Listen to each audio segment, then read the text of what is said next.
തൊട്ടത്തിൽ പറയത്ത് കാറ്റോട് ചൊല്ലുന്ന നിന്നെയൊന്ന് കാണാം ഇനിയും ഒന്ന് പറയാം.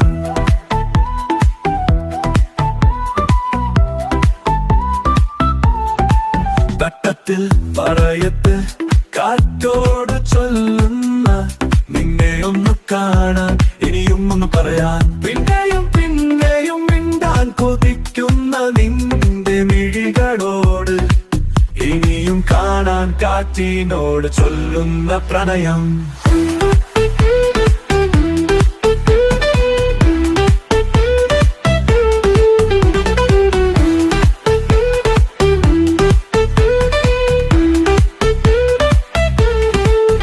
പറയാൻ ഇനിയും കഴിയില്ലാത്ത ഒരു പ്രണയം നീ അറിയുമെങ്കിൽ കാറ്റോട് ചെല്ലാൻ നിന്റെ മിഴികളെ കാണാൻ പറയാം.